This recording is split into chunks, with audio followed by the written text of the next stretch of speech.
amigos, tudo bem com vocês? Pastor José Francisco de volta, hoje da Silva, se vocês desejarem, queridos, como eu sempre digo, prazer extraordinário estar de volta aqui no nosso canal para mais uma lição, pois é, a lição de hoje ela é bastante sugestiva, né?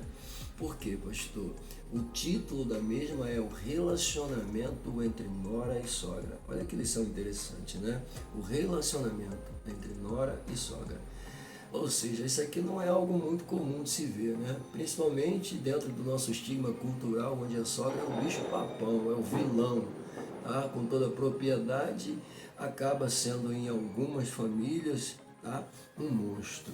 Pois é, tanto que é motivo de escárnio, motivo de piada, e falar da sogra parece que é uma coisa, né, até interessante de se falar, mas como bons cristãos que somos, precisamos mudar um pouco essa visão negativa. E é claro, isso aqui vai ser visto na lição de hoje com toda a propriedade, no relacionamento dessas duas mulheres aqui, tá? Nora e sogra.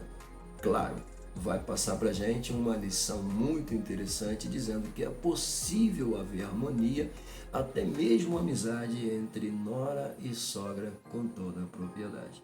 Ainda que a sogra seja mal vista, tanto na sociedade e até mesmo motivo de piadas, até mesmo entre os irmãos. Pois é, mas a gente precisa criar aqui uma harmonia dentro desse grau de parentesco, né? Pois é.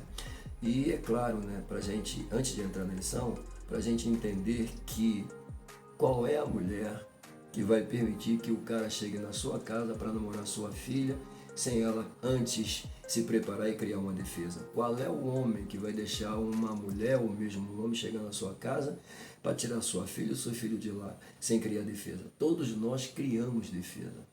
Até descobrir qual é a real intenção de quem está chegando para tirar de dentro da nossa casa nossos filhos, com certeza a gente cria defesa, a gente se prepara e vai avaliando para ver qual é a intenção de quem está chegando com toda a propriedade.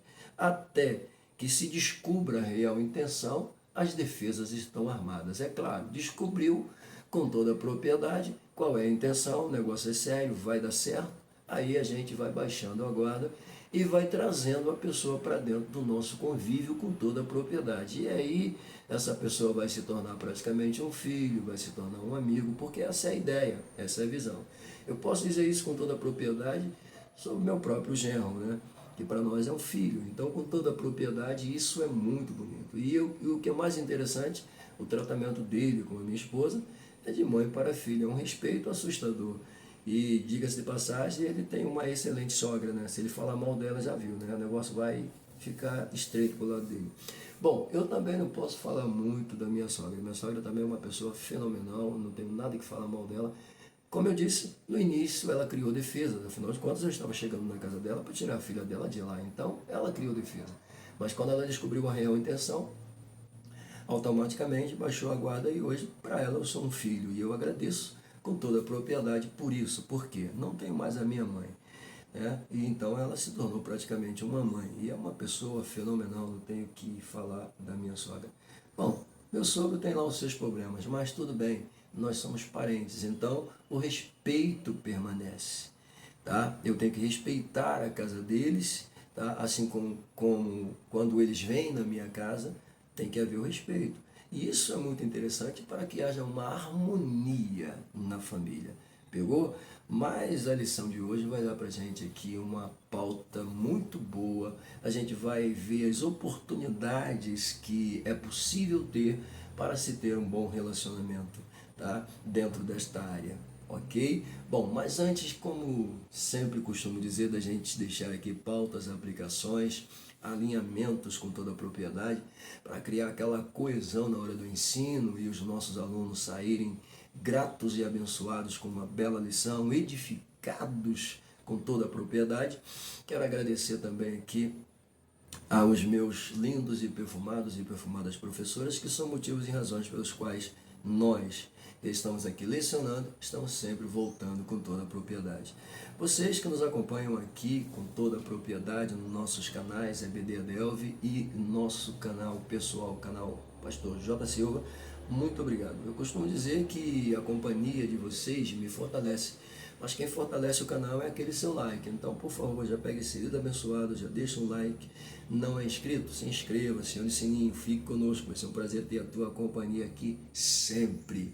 Meus lindos diretores, Deise e Ricardo, nossas secretárias Célia e Luciana, beijo no coração de vocês. Nosso pastor presidente também, pastor José Carlos, Deus abençoe sua vida. Meus parentes e familiares, minha família, claro, com toda a propriedade, já que estamos falando de família, não posso deixar, né? De agradecer a Deus pela minha. Mas, vamos lá. Chegando aqui então dentro da lição de número 7, lição essa que traz esse tema maravilhoso, como diz meu amigo Davi, pois é, o relacionamento entre nora e sogra. O texto áudio da mesma é uma coisa extraordinária. Perceba, disse porém Ruth, não me instes que, olha só, não me instes para que te deixe e me afaste de ti. Olha o que ela está dizendo, não insista para que eu te deixe e me afaste de você. Pois é, porque aonde quer que tu fores, irei eu. Coisa linda, né? Onde quer que pousares à noite, ali pousarei eu. O teu povo é o meu povo, o teu Deus é o meu Deus. Isso é lindo, né? Coisa extraordinária. Não me instes, tá? Não insista para que eu te deixe, porque aonde você for, eu vou contigo. O teu povo é o meu povo, o teu Deus é o meu Deus. Isso é lindo demais. Vamos para a nossa verdade prática. A fé cristã exalta o amor familiar. Olha que coisa linda, né? A fé cristã exalta o amor familiar. Isso aqui é uma verdade incontestável. Mas o que ele coloca a seguir me chamou a atenção por causa da palavra especificamente. Significa que ele está dando uma evidência, né, a essa realidade que é o amor, o respeito e a lealdade entre nora, sogra, genro e sogro. Pois é, veja que, e mais especificamente, o respeito e a honra entre nora e sogra, bem como entre genro e sogro. Pegou? Lindo demais, né? Bom, e aí a gente sai e vai para a nossa leitura diária. Chegando aqui, dentro das 6 descrições apresentadas pelo autor, conforme as referências bíblicas usadas por ele, a gente descobre alguns pontos interessantes. Primeiro, a disciplina de Deus para com o seu povo. A primeira ideia é que Deus disciplina o seu povo. Disciplinar é ao mesmo tempo ensinar o seu povo. E todo o ensino requer correção de falhas. Pois é. Então a disciplina de Deus, ela trabalha com o aprendizado e trabalha com a correção. Deus disciplina seu povo. Ok? A segunda vai falar dos acontecimentos que contribuem, está dizendo aí, para o bem. Então a gente pega a pauta e deixa da seguinte maneira: Deus disciplina seu povo, pois os acontecimentos também, tá,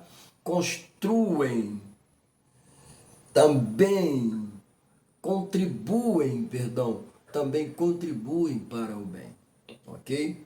Eu falei construem, né? De fato, constrói-se de fato um bom relacionamento. Mas como é que a gente vai construir um bom relacionamento? Quando a gente coloca Deus sempre à frente de tudo em nossas vidas, até mesmo dentro das nossas famílias. A gente até costuma dizer, né? Primeiro Deus, depois a família, depois as responsabilidades com a igreja. Isso aqui é uma grande verdade. Você não pode inverter as coisas. Deus, igreja e família. Não. É Deus, família e igreja. Ok? Muito bem. E então se constrói um bom relacionamento, sim, é possível. A Bíblia mostra isso pra gente. E o exemplo de Ruth e Noemi é um exemplo clássico com toda a propriedade. Vamos lá.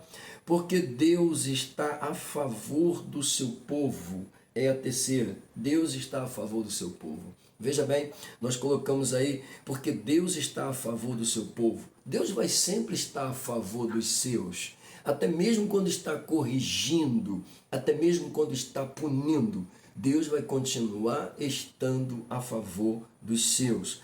Tá? E quando se trata de família cristã, entenda isso, quando se trata de família cristã, tá? Vê-se que esta mesma família, tá? Também é movida por fé. É a próxima descrição. Veja, na família é preciso viver pela fé. Agora, quando uma família é movida por fé, quando uma família vive pela fé, tem-se tempo para ficar fazendo piada com genro, com sogra ou com nora? Não tem tempo para isso. Sabe por quê? Porque você procura puxar essas pessoas para o mesmo nível de espiritualidade que você está. Ou seja, se você está num nível de espiritualidade que você não perde tempo com esse tipo de baboseira, você puxa as pessoas para o teu nível de espiritualidade. Então isso aqui é importante a gente observar, que quem é movido por fé, quem é levado por fé, quem é conduzido por fé, quem vive pela fé, não tem tempo de ficar fazendo piada com sogra, com sogro, tá? Com nora, com genro, não tem, porque ele busca o quê? A harmonia. Tá? Ele é movido pelo amor de Cristo, ele é movido pela essência de Cristo, ele é movido pelo Espírito Santo. Não tem tempo para essas coisinhas não. Pegou? Pois bem, então é muito importante que a família que vive pela fé, que é movida pela fé, entenda que Deus, ele sempre vai trabalhar a favor dos seus. A outra, ele fala aqui, a pobreza nos legou, nos deu, tá? A riqueza, olha só, nos legou, nos deu riquezas gloriosas. Aí você pergunta, como é que a pobreza vai me dar uma riqueza gloriosa? Que entendimento é esse? O que ele quer dizer com isso? Tá? Bom, eu posso até entender que essa pobreza aqui é uma questão de humildade, né? Quando você é uma pessoa humilde, quando você é uma pessoa que abre o coração para fazer a vontade de Deus e deixar a vontade de Deus sobrepujar a sua própria vida, tá? Mostrando o quão humilde você é, aí sim, dentro dessa linha de humildade, você pode alcançar riquezas gloriosas provenientes, posso até dizer aqui, do coração de Deus, parafraseando, né? Vindas da parte de Deus. Afinal de contas, escrito está que as coisas contribuem para o bem daqueles que amam a Deus. Lindo demais isso aqui, pelo amor de Deus. A última aqui ele coloca, Ruth encontra-se na genealogia de Jesus. Isso aqui é lindo demais. Eu estava lendo aqui uma outra pauta e um outro livro, né? Onde o autor ele diz que o livro de Ruth é um oásis de bênçãos durante um período de infidelidade e idolatria. Por que ele está dizendo isso? Porque se passa no tempo dos juízes, ou seja, aquele período turbulento de vai e vem, pois é, uma hora o povo estava com Deus, outra hora o povo estava sem Deus, e esse vai e vem era um período turbulento, mas durante esse período de turbulência, alguém descreveu a bela história de Ruth como um oásis, pois é, fornecendo esperança para quem estava num deserto de amargura, que é Noemi. Coisa linda demais. Outra pauta interessante que vai tonificar essa realidade que ele coloca aqui, tá? Na genealogia de Jesus encontra-se Ruth. Por que ele diz isso? Alguém também escreveu dizendo que a genealogia de Davi aparece até no livro, né? Rápida e sucinta, mas se a genealogia de Davi aparece vindo da linhagem de Ruth, alguém descreve dizendo que na linhagem de Jesus havia sangue gentil. Isso é lindo demais, pelo amor de Deus. Veja bem, a linhagem do Messias, na linhagem dele tem sangue gentil. Que é isso, pastor? A moça Ruth é da região de Moabe. E antes que eu comece a falar sobre isso, deixa eu voltar para a lição, porque essa pauta aqui tem assunto, né? Tem pano para manga. Mas a gente vai chegar para falar sobre isso. Então eu fecho aqui a leitura diária e a gente chega dentro da nossa leitura bíblica em classe. A nossa leitura bíblica em classe está maravilhosa, mas pegando aqui o gancho da simplicidade, a gente vai tentar fazer aqui com que essa leitura se torne sucinta através de uma prévia muito rápida, tá? Eu deixo para vocês lerem, mas a leitura aqui mostra que nos dias dos juízes houve uma grande fome na terra. Fome essa que fez com que o senhor Elimeleque e sua família se evadissem da sua terra natal e fossem peregrinar nos campos de Moabe. Ok? Chegando ali, seu Elimeleque falece e Dona Noemi agora vai se tornar uma viúva. Seus dois filhos, Malom e Quilion, definhamento, definhamento, doença e franzino, fraco. Na verdade, Malom é o fraco, Quilion é o definhamento, é a doença. Esses dois filhos casam-se com moças da região de Moabe, a saber, Ruth e Orfa. Só que eles também morrem. E eles morrendo agora são 3 viúvas.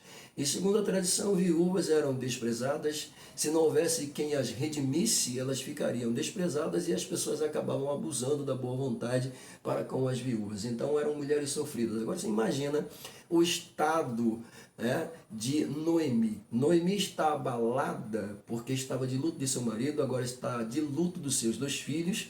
Ou seja, vivendo um estado de pobreza espiritual avassalador, físico, moral, em todas as áreas atingidas. Seu psicológico já não é mais o mesmo, ao ponto dela declarar com toda a propriedade: não me chamem mais Noemi, mais Mara, amarga, porque era assim que ela se sentia. Então, isso aqui é um pouco, tá, do que a gente consegue extrair de dentro dessa leitura. Um outro detalhe que também está na leitura é que a mesma Noemi vai aconselhar as suas noras para voltarem para as suas famílias, e isso a gente vai ver dentro da lição com toda a propriedade, ao ponto que Ruth nega-se a obedecer, tá? E, claro, Orfa resolve obedecer e realmente volta para as suas famílias. Mas Ruth é diferente. O versículo texto da lição prova essa diferença. Tá? Eu até posso dizer com toda a propriedade aqui que esse versículo talvez seja o mais bonito dentro do livro de Ruth. Na minha concepção, ele é o mais bonito, porque ele se tornou um juramento de fidelidade, literalmente, de Ruth para com Noemi. Isso é lindo demais, extraordinário isso aqui. Ok? Então, tudo isso aqui você pode extrair de dentro dessa leitura bíblica em classe, fique à vontade, ok? Aí a gente sai e vai para dentro do nosso plano de aula.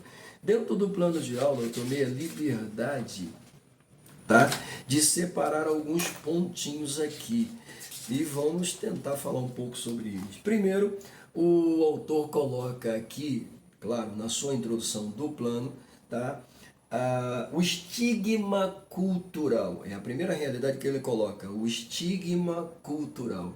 Esse estigma cultural coloca a sogra dentro de uma situação desagradável. Ele diz aqui, o estigma cultural do relacionamento com as sogras em nosso país comumente é motivo de piada, até mesmo no meio dos evangélicos. Isso é uma verdade, né?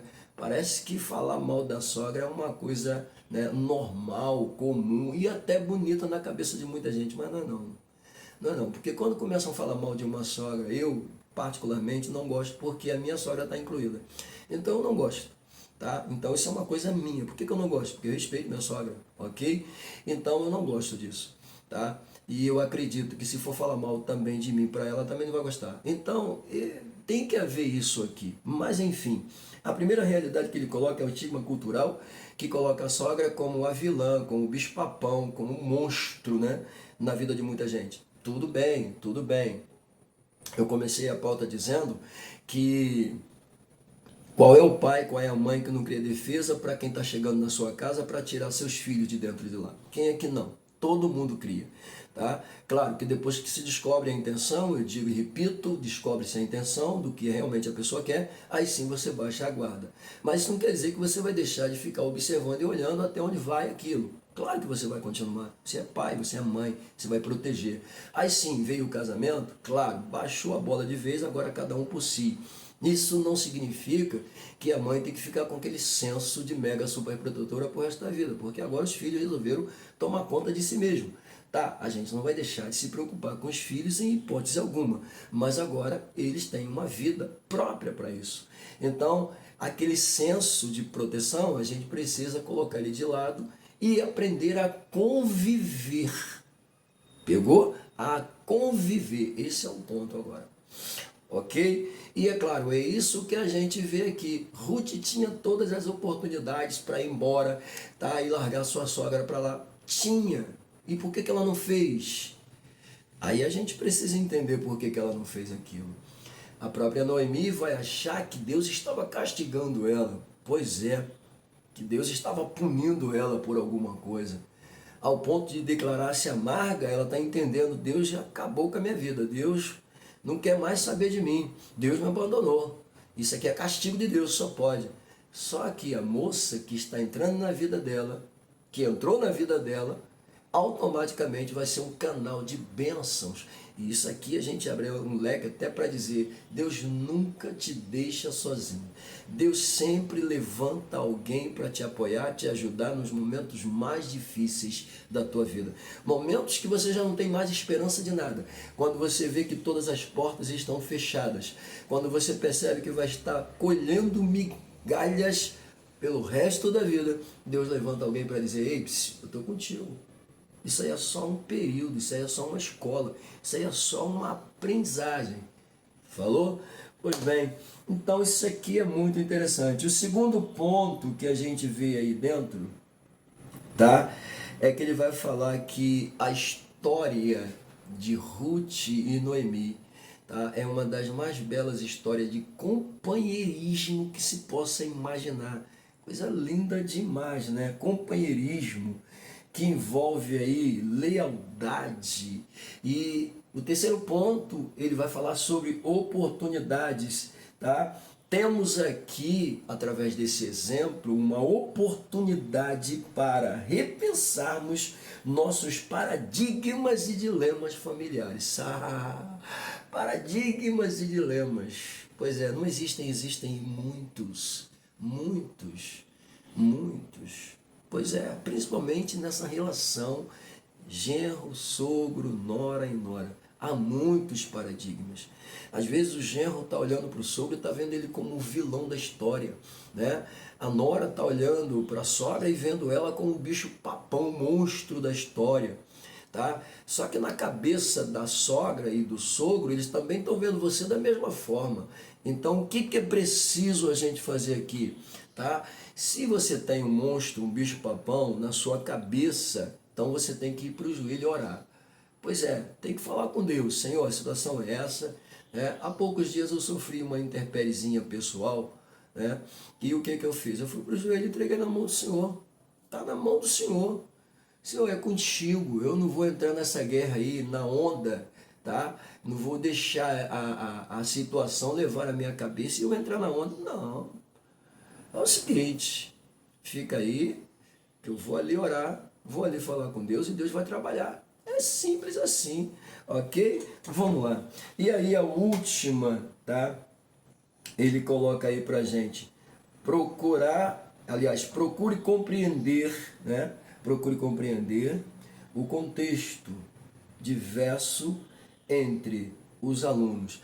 É claro, aqui ele já puxa para o professor levar para os alunos, porque na apresentação que ele coloca aqui, tá? A sogra passa a ser vista como quase uma segunda mãe.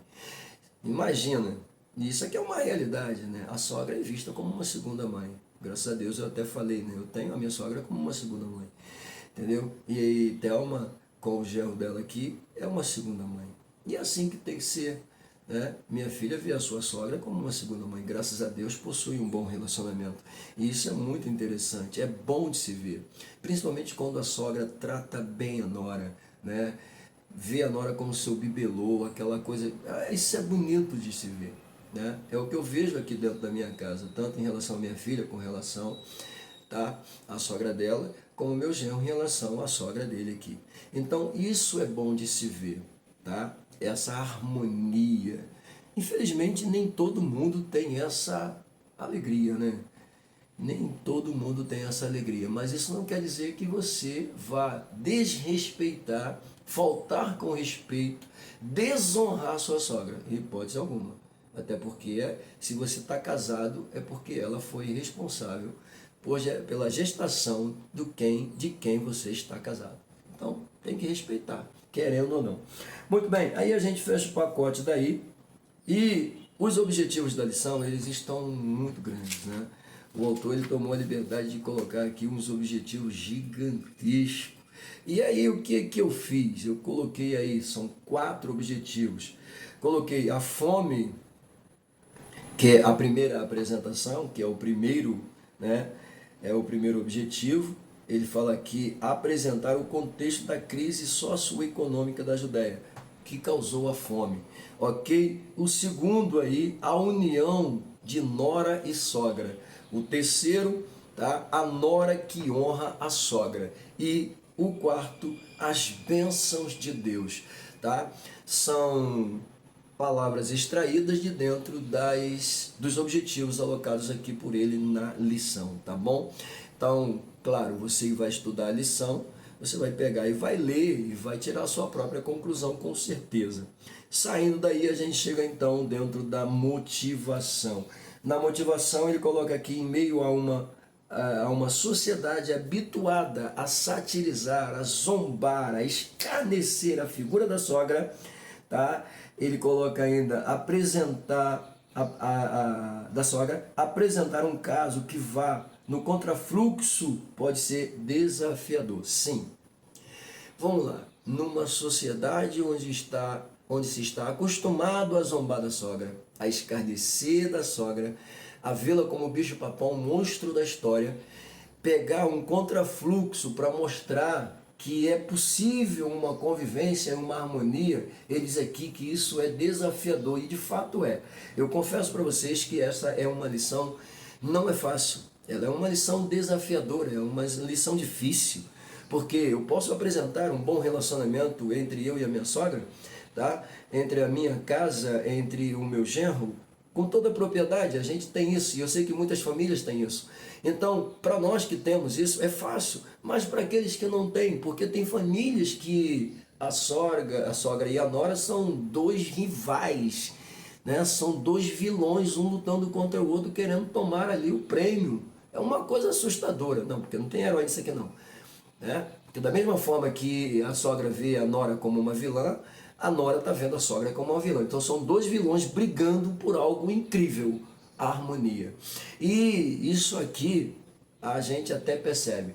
E diga-se de passagem, tem nora que é o seguinte, quando ela casa com uma pessoa, ela casou com o marido dela lá, beleza, é ela que vai cuidar dele. Ela não quer ninguém se metendo mais não, entendeu? Mas existe sogra que quer se meter, quer dar palpite, quer falar, fica no teu lugar, ela agora está casada, ela é dona dele, ele é o dono dela. Entendeu? A vida é deles. Se te pedirem opinião, beleza, mas se não pediu, esquece, a vida é deles. Quer manter a harmonia? É desafiador essa lição. Não é fácil. Não é fácil. Tá? Mas é claro, é muito bonito eu pegar aqui o exemplo de Ruth, não, relacionamento tal, beleza, show de bola, bonito. Mas quem disse que é fácil na realidade? Não é não. Nós temos uma sociedade que é contra a sogra. Nós temos uma sociedade que zomba da sogra. Nós estamos numa sociedade que menospreza a sogra. Ou seja, sua sogra pode ser uma excelente pessoa, mas a sociedade diz que ela não presta. E você acaba acreditando que ela não presta. Fazer o quê? É fácil? Não. Mas vamos lá, deixa eu continuar. Saindo daí então, a gente chega dentro do objetivo da nossa lição, que eu quero terminar essa lição aqui rápido. Vamos lá. A introdução da lição é uma coisa espetacular. Eu também tomei a liberdade de pegar a introdução da lição e separá-las aqui em pontos. Ponto de número 1, vamos lá. Nesta lição ele diz que nós vamos estudar olha só, nós vamos estudar uma das mais belas histórias bíblicas. Como assim?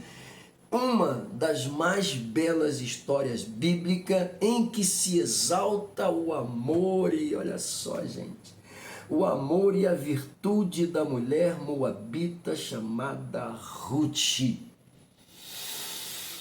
Coisa linda, né? Deixa eu me segurar, né? Novamente o nome Moabita aqui puxa a gente para falar alguma coisa. Mas vamos lá. Segundo ponto que a gente descobre aqui, tá? É a história de um drama familiar que envolve, olha só, luto, a subsistência e a desesperança. É a história de um drama familiar. Primeiro ponto, uma das mais belas histórias. Uma das mais belas histórias. De fato é.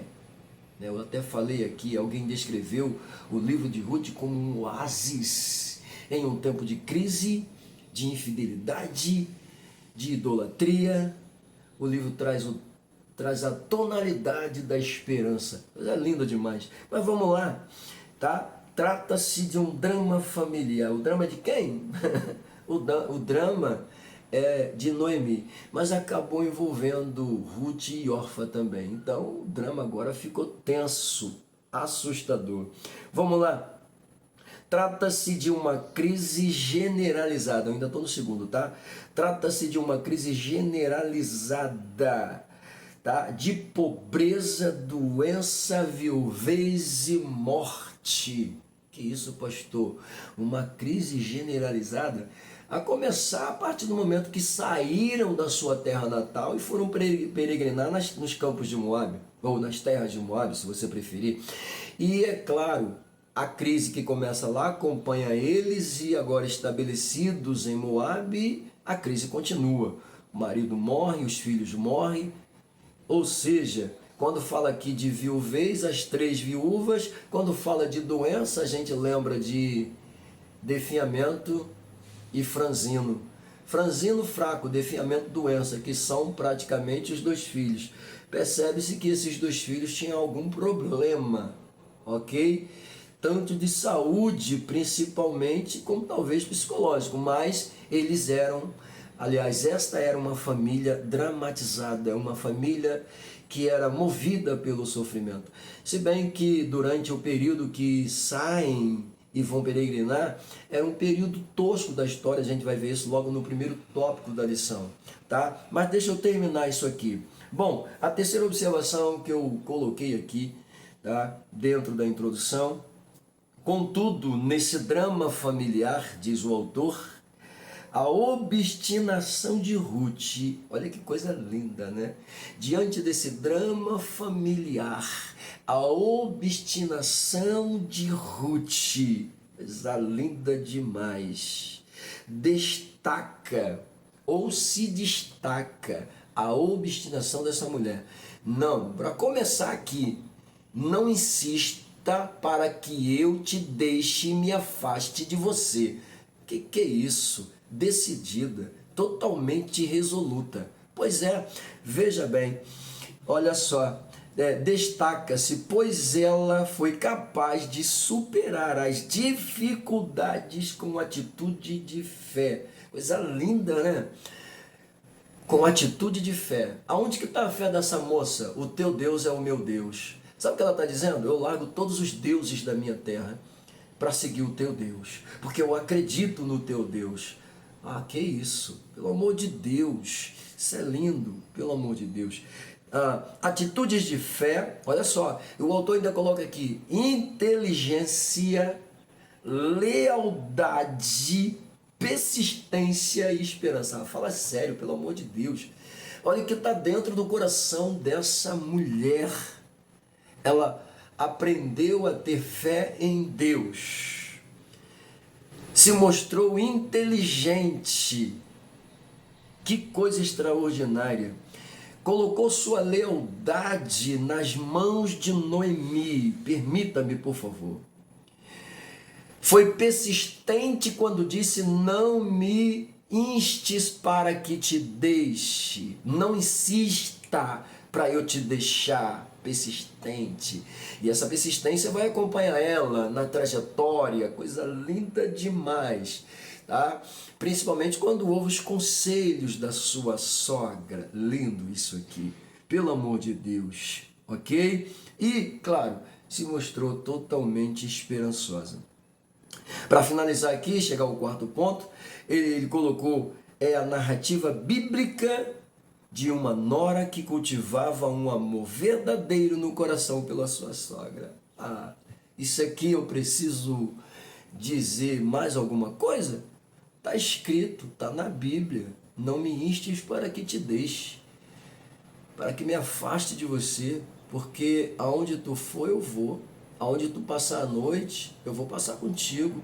O teu povo é o meu povo, o teu Deus é o meu Deus. Eu estou assumindo, tá, a cidadania de israelita e estou me apropriando do teu Deus. Isso é lindo demais, pelo amor de Deus. Vamos lá? E por isso foi capaz de enfrentar, arriscar, olha só, de enfrentar a crise da escassez em uma terra inóspita, em uma terra que ela desconhecia. Essa é a realidade. Noemi conhecia, mas ela não conhecia nada.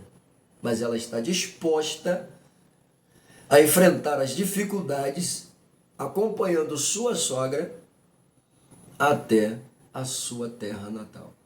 Então, enfrentar a escassez numa terra inóspita, como diz o autor, era o desafio para essa moça.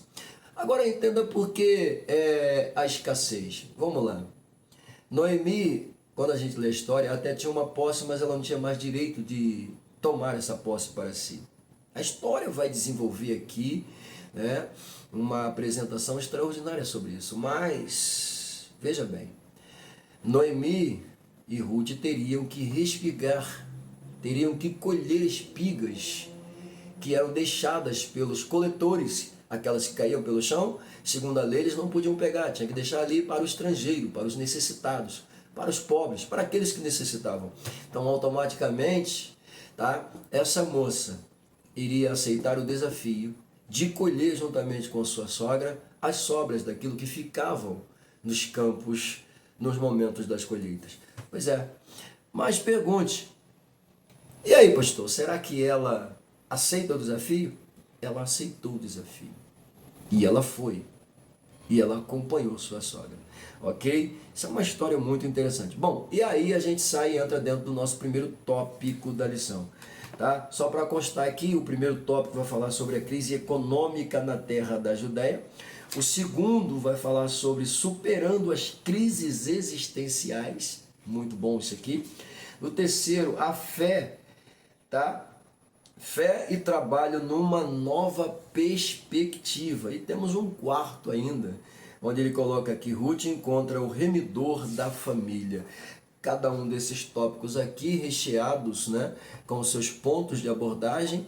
Quando a gente volta para o primeiro tópico, o primeiro ponto de abordagem vai falar sobre a escassez. Olha só, que provocou fome na casa de pão. Parece hilário isso aqui, né?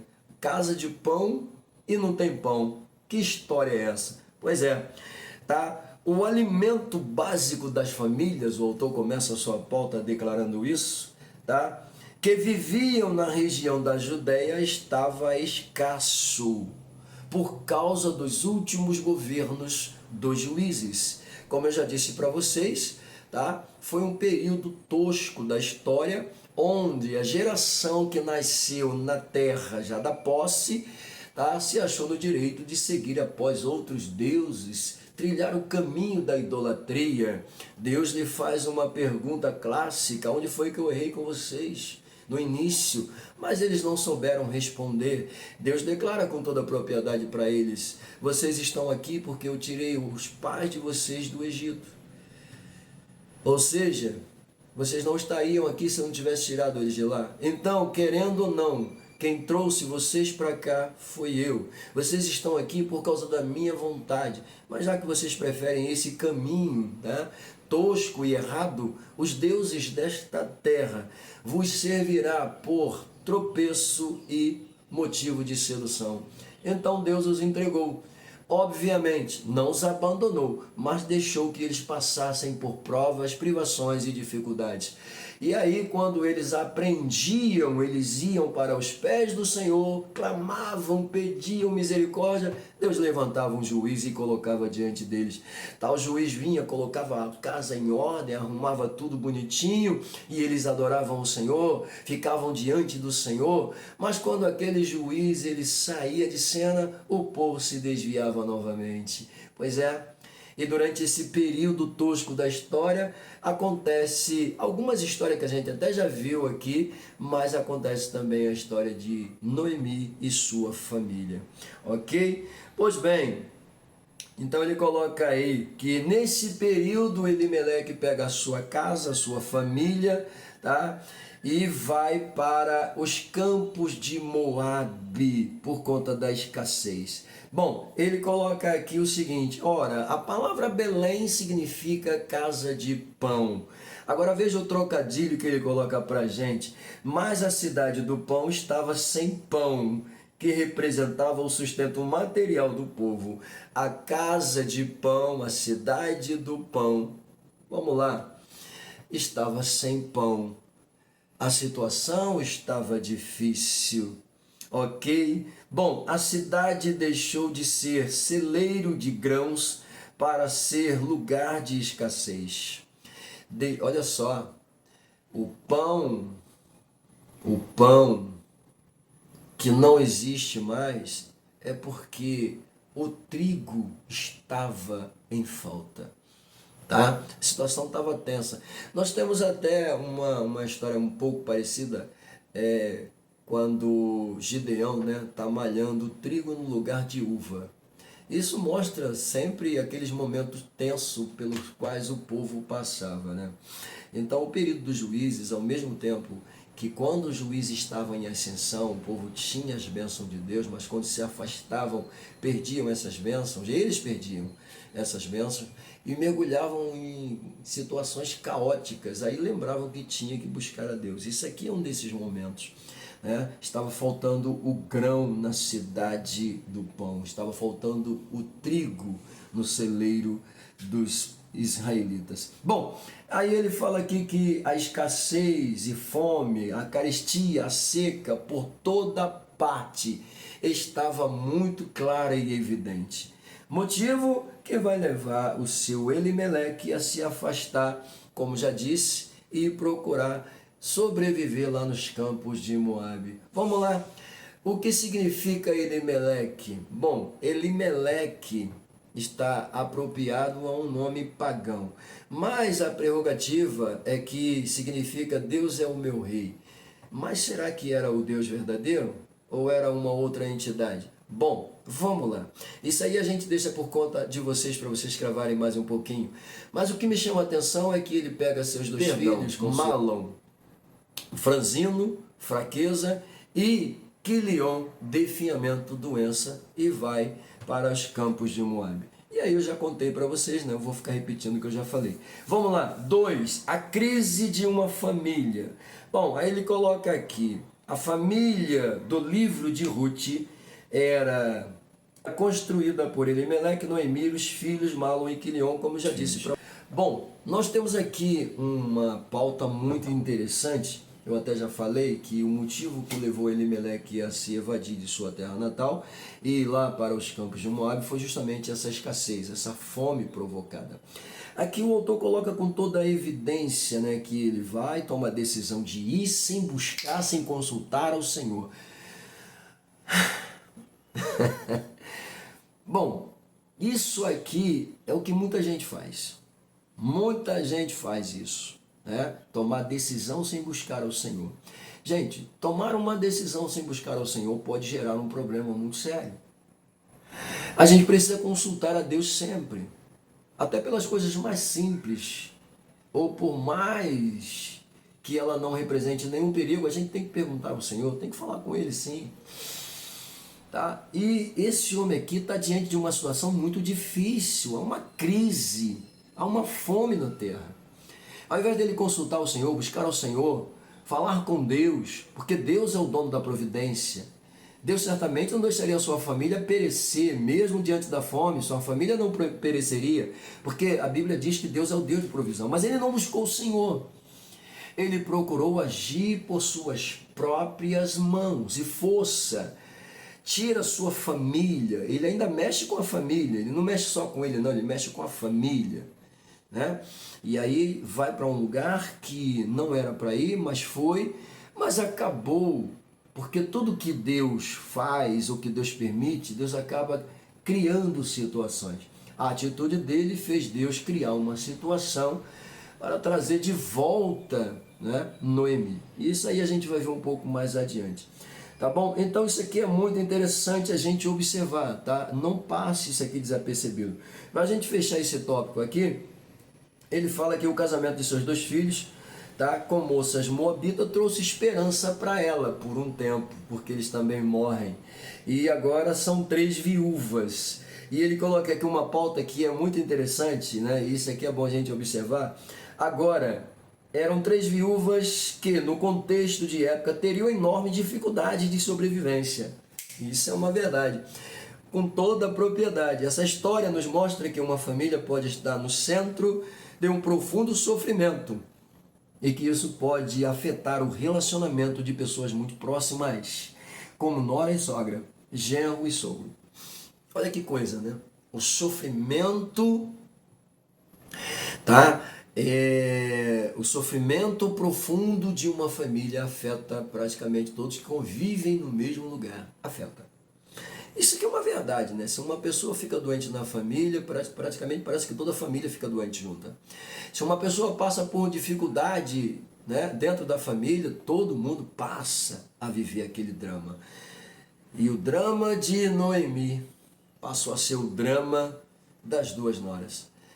O sofrimento profundo de Noemi passou a ser o mesmo sentimento de sofrimento das noras. Ao ponto de, quando ela diz, olha, voltem para a família de vocês, Orfa entendeu que era a única solução que tinha, era voltar mesmo. Se despediu da sogra e foi embora. Ao passo que Ruth resolveu encarar a situação. Ok? Então, tudo isso aqui são lições para que verdadeiramente a gente venha a aprender, ok? Então, querido, afeta, nora afeta, genro afeta, fazem parte da família. O drama, o sofrimento de Noemi acabou atingindo as noras. E as noras passaram a sofrer junto. Vamos lá, e aí a gente sai e vai para o segundo. Bom, superando as crises, nós temos aqui 3 pontos, né? O primeiro, Noemi decide voltar à sua terra. O segundo, Ruth conhece o Deus de sua sogra. E o terceiro, unidas na crise. São 3 pontozinhos muito bons, né? Noemi decide voltar à sua terra. Bom, viúva com 2 noras moabitas, Orfa e Ruth, também viúvas, Noemi resolve voltar à sua terra na Judéia, tá? Depois de 10 anos longe de sua pátria, ela resolve voltar. Era uma mulher envelhecida e por isso resolveu liberar as suas noras, que voltassem para suas famílias, pois a fim de que pudessem contrair uma nova família, né? Elas tinham oportunidade disso, estavam novas, tá? E o que me chama a atenção é a declaração dela: eu já estou velha, né? E mesmo que houvesse um remidor e eu pudesse gerar filhos, por acaso vocês esperariam por eles? Não tem como, né? É uma situação totalmente inusitada, porque veja bem, se ela já era velha e mesmo que tivesse filhos, as noras esperando eles crescer, elas iam estar velhas, os filhos não iam querer elas. Era uma situação complicada demais. Então ela, libera. Vocês estão liberadas, podem voltar para a família de vocês. Mas aí, dentro desse contexto, enquanto ela pensava que Deus estava castigando ela, que Deus estava punindo ela, o autor coloca isso para a gente aqui, que Deus estava castigando ela com todos os sofrimentos, punindo ela com tudo o que aconteceu com ela, né?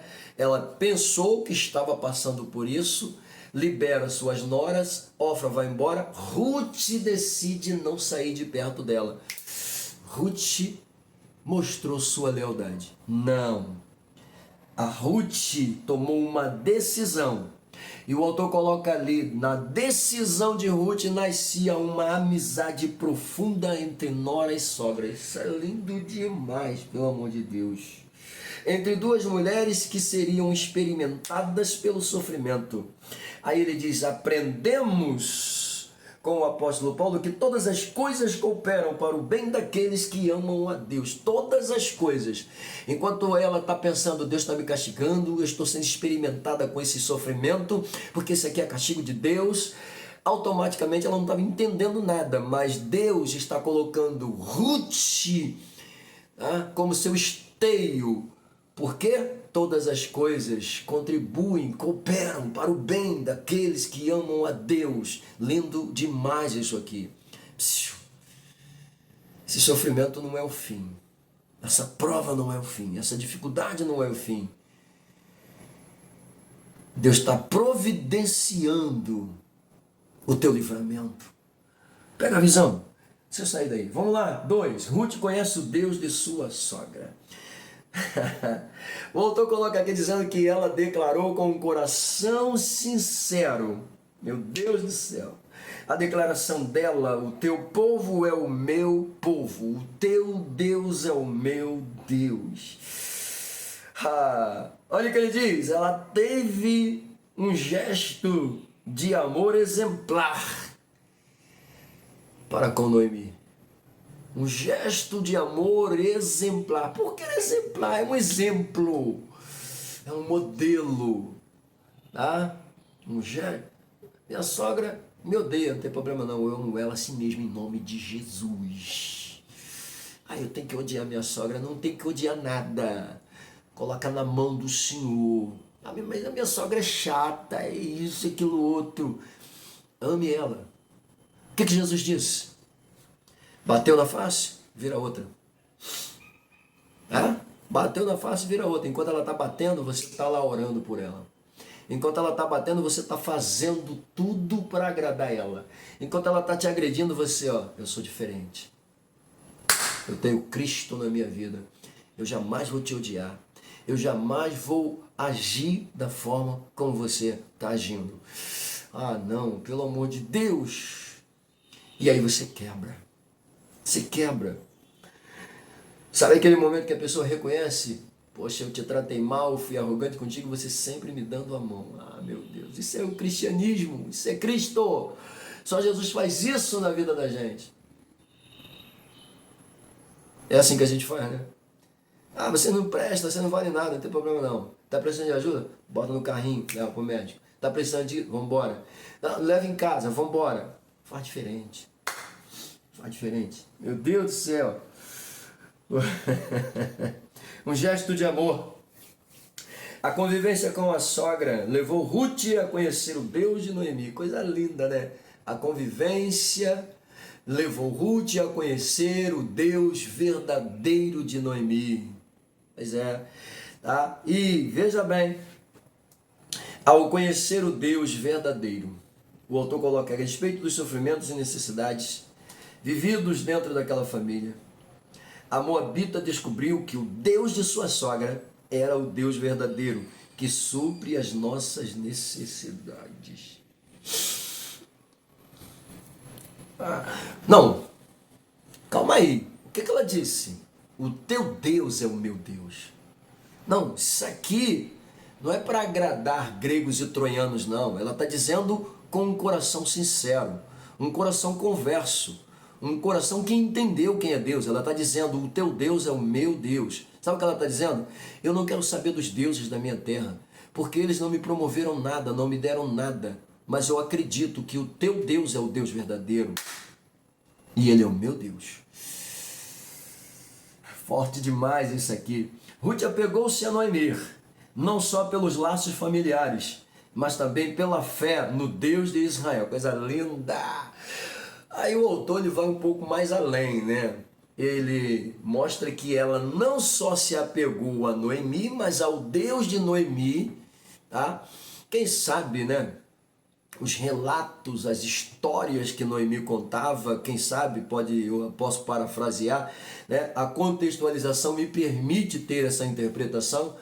Claro que Noemi com certeza deve ter contado das histórias, dos acontecimentos, da forma como Deus tirou o povo do lado do Egito, e tudo isso vai gerando no coração dessa moça uma fé ao ponto de declarar com toda a propriedade que nenhum Deus serviria para ela senão o Deus, tá, dos israelitas. Por isso que ela declara: o teu Deus é o meu Deus. Forte demais. Vamos lá. 3. Unidas na crise. Vamos lá. Ele coloca aqui: toda família pode passar um período em que parece que não há perspectiva de mudança. Sim, era assim que Noemi estava. Noemi estava vivendo um momento, 10 anos, imagina, longe de casa, tá? O marido morre cedo, seus 2 filhos morrem um pouco mais tarde, mas morrem também. E ela se declara estar em um estado de provação, de castigo tão tenso. Qual esperança essa mulher tinha? Que perspectiva essa mulher tinha? A situação dela era difícil. A situação dela era quase que difícil de mudar. Não tinha como. Até porque quando apresenta-se um possível remedor, ela está velha. E ela vai pensar: quem é que vai querer cuidar de uma velha? Quem é que vai querer remir uma velha? Então a situação dela estava cada vez mais difícil em todos os sentidos. Pois é, mas Deus estava trabalhando. Talvez ela nem imaginasse. Ruth é parte do plano de Deus. Ok? Posso até parafrasear. Está passando por alguma dificuldade difícil, impossível de se ver solução? Esquenta não. Deus está levantando uma Ruth para te dar vitória. E quando eu falo isso aqui, não é uma Ruth mulher no sentido figurado, é no sentido figurado. Deus está levantando a solução do teu problema. Fica tranquilo, fica tranquilo. O Deus de providência não vai te deixar morrer, nem perecer, tá? Ele vai mudar a tua história. Bom, então, vamos lá. Não há perspectiva de mudança diante da situação difícil. Não há.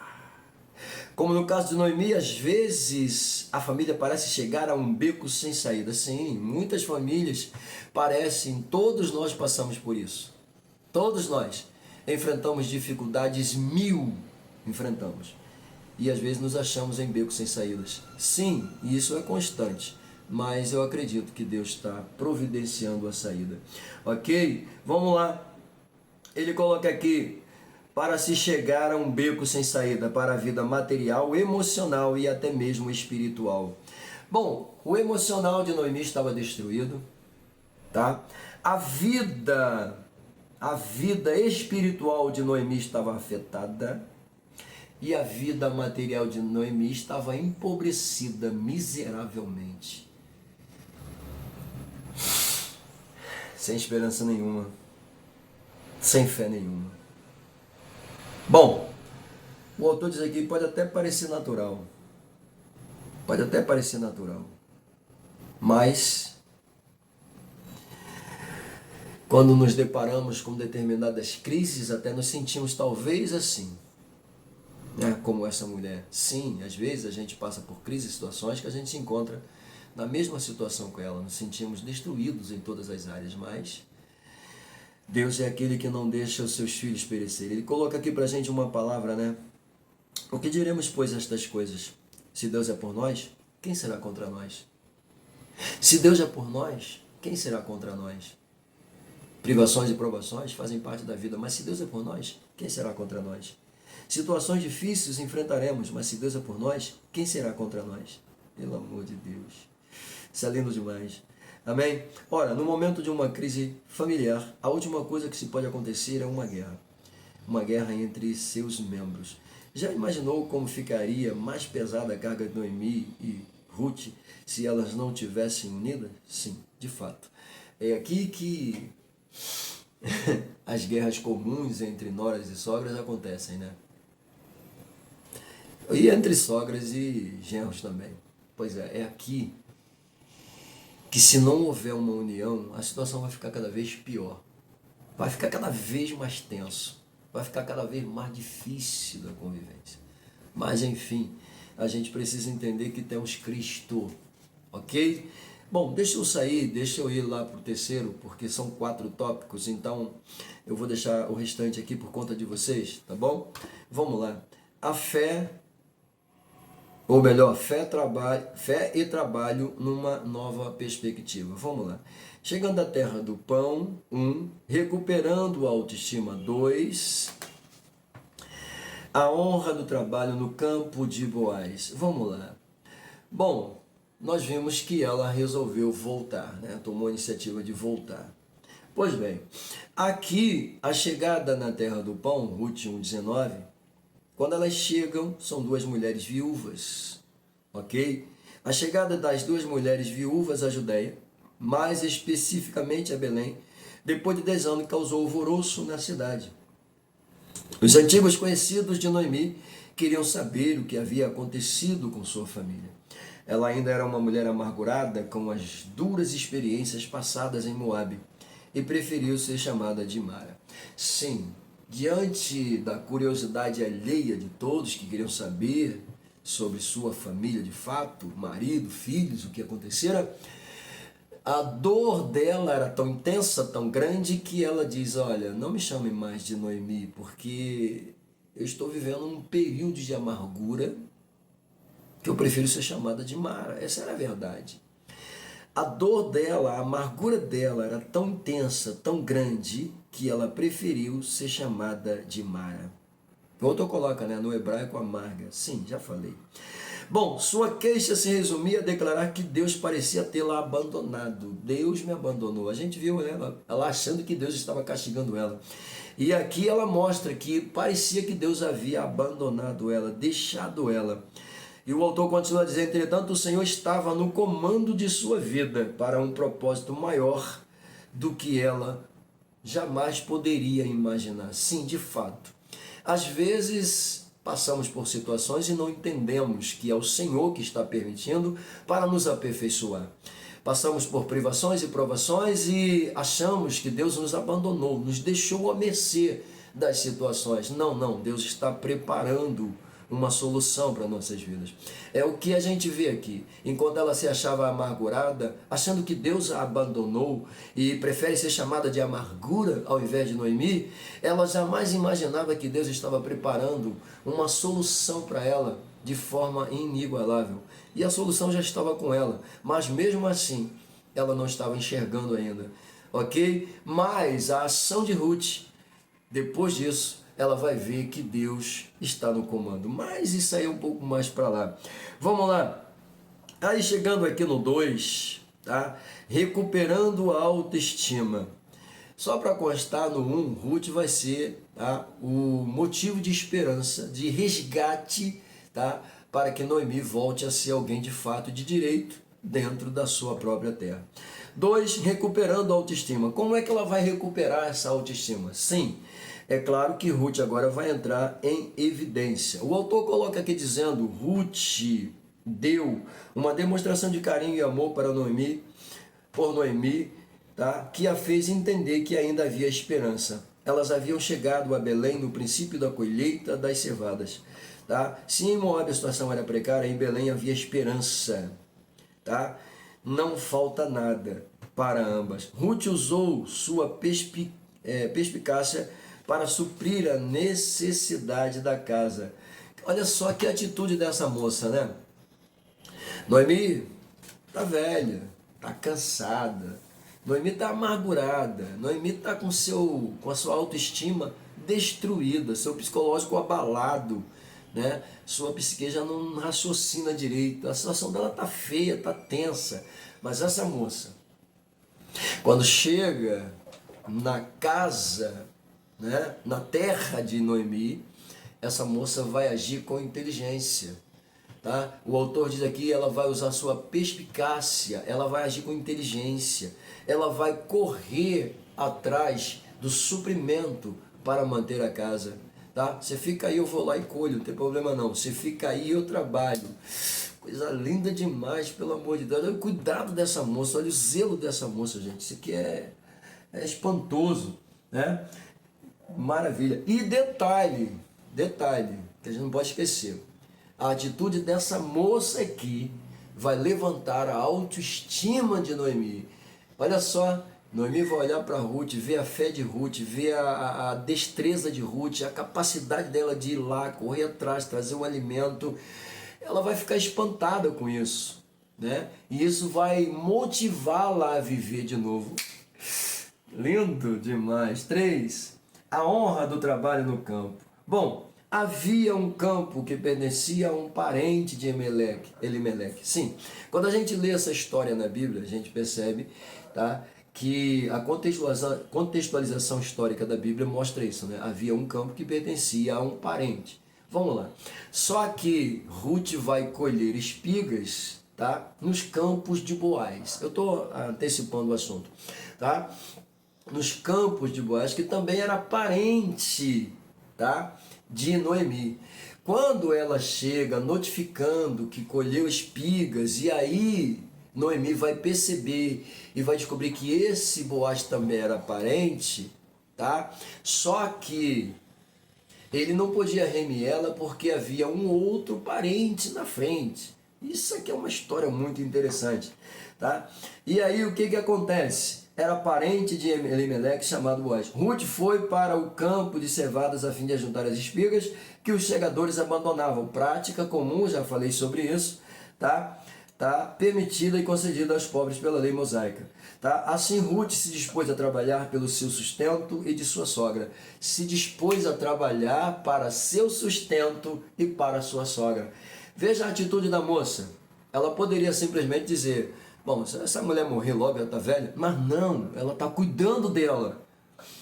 Ela está tratando dela.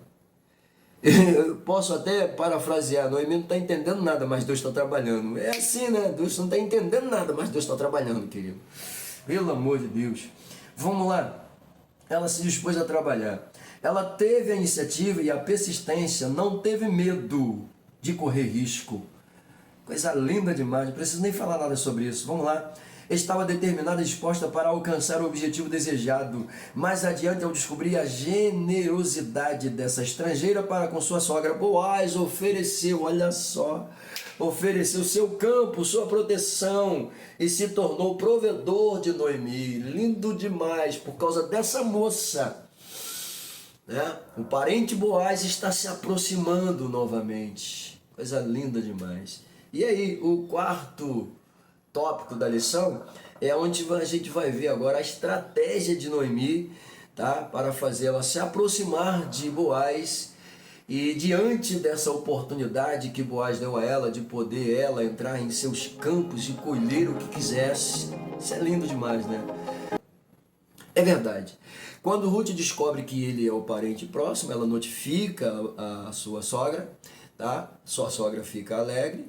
Claro, vai começar a traçar algumas estratégias aqui para ela se aproximar dele, tá? Mas o que me chama a atenção aqui é que ele fez todo o procedimento, mas ele não podia assumir nenhuma responsabilidade, tá, sobre Noemi. Por quê? Porque havia um outro remidor à frente, tá? O ponto 2 fala isso pra gente. Boaz redime Ruth, a Moabita. Vamos lá. Bom, Boaz foi para a porta da cidade, onde se reuniam os anciões, costume de época, tá, para decidir as causas difíceis. Pois é. O parente próximo, mais do que ele, também foi.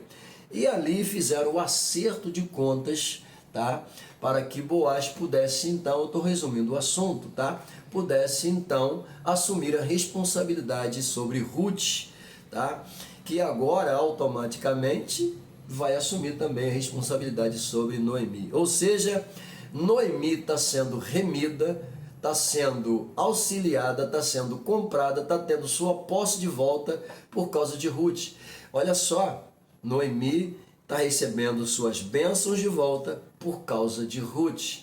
Obviamente, a gente vê na história com toda a propriedade que Ruth vai suprir a necessidade, tá, que Noemi já não tem mais. Ela vai se tornar aqui, né, a pessoa com quem Boaz vai contrair o casamento e, é claro, tomar posse de todas as terras que era de Elimeleque, devolvendo-as para Noemi. Isso é lindo demais. Bom, queridos, mas a história aqui também revela para a gente que para isso acontecer foi necessário uma orientação tá? A última orientação que Noemi vai dar para ela: você pega a sua melhor roupa, seu melhor vestido, vai aos campos, tá? E quando você avistar ele, ela deu toda a estratégia para ele, tá? E eu vou deixar vocês cavarem, porque nós já estamos aqui estourando o tempo. Eu vou deixar vocês cavarem o resto desta história, tá? E quero concluir dizendo que, claro, ela foi praticamente, né, o motivo pelo qual o Senhor trouxe Noemi de volta, enfim. Mas eu vou concluir essa história que depois que Noemi, né, e auxilia Ruth, e Ruth vai obedecer as regras, cumprir a estratégia bonitinha, vai lá até onde ele está deitado, descobre seus pés, e quando ele percebe a cena, ele automaticamente olha para ela e ela pede para ser redimida, e ele se oferece para assumir a responsabilidade sobre ela, tá? É sinal de que já havia já um certo, né, interesse da parte dele em relação. Então automaticamente isso aqui vai dar em casamento, e desse casamento com toda a propriedade, a Moabita, que não tinha direito a nada, agora passa a ter o povo israelita como seu povo, o Deus de Israel como seu Deus. E o que me chama a atenção é que o fato dela ser moabita, eu fecho a história aqui, o fato dela ser moabita tinha um grau de parentesco muito longe. Por quê? Você lembra do episódio de Ló, quando sai de Sodoma e Gomorra? Pois é, Ló, quando sai de Sodoma e Gomorra, suas duas filhas, a mais velha e a mais nova, obviamente, o embebedaram, deitaram-se com ele e geraram filhos. A primeira teve Amon, a segunda teve Moabe. Automaticamente, ou vice-versa, isso aqui, independente, tá? Ou seja, Ruth era descendente dos Moabitas, da descendência de Ló, ok? Mas não tinham nada a ver com os israelitas, eram totalmente gentios, pagãos, e chegaram até a ser inimigos literalmente do povo judeu. Então essa moça aqui de Moabe vai estar entrando dentro da história do povo israelita, tá? Casa-se com Boaz, vai ter um filho com ele, desse filho vem Davi, de Davi vem o Messias. E eu comecei dizendo que, numa pauta que nós lemos aqui, tá? A genealogia de Jesus vai ter sangue gentil, por conta de Ruth. Pois é, e aí a gente fecha o pacote dessa história. Eu espero que a lição de hoje, tá, sirva aí de ajuda para os nossos professores. Peguem as pautas que foram deixadas aqui, peguem os pontos que vocês acharem que podem utilizar e usar com toda a propriedade e façam bom uso, tá? É claro que a gente às vezes deixa alguns pontos aqui, porque também vocês precisam cavar, tá? E se a gente for colocar em pauta tudo, pontinho por pontinho, uma hora não é suficiente, tá bom? Então que Deus abençoe a vida de vocês. Eu dei uma encurtada porque são 4 tópicos aqui, mas eu espero que Deus abençoe vocês, tá? Peguem, tem muita coisa boa aqui dentro. Usa, tá? Deixa Deus trabalhar, tá bom? E vamos melhorar, claro, o relacionamento entre nora, entre sogro, vamos melhorar, tá? Afinal de contas, uma das pautas que a gente fecha finalmente é o professor mostrar aos alunos que a visão sobre a sogra não tem que ser distorcida, porque a sogra às vezes é colocada como uma segunda mãe, tá bom? Então, isso aqui é importante a receber, a gente perceber. E outra coisa, mesmo que a tua sogra seja um bicho-papão, seja um monstro, você não tem que ser um bicho-papão nem um monstro com ela, tá? Trata ela com amor, com carinho e com respeito. Mas ela é um monstro, não tem problema. A sua atitude vai quebrar ela. Falou? Que Deus te abençoe e até a próxima em nome de Jesus.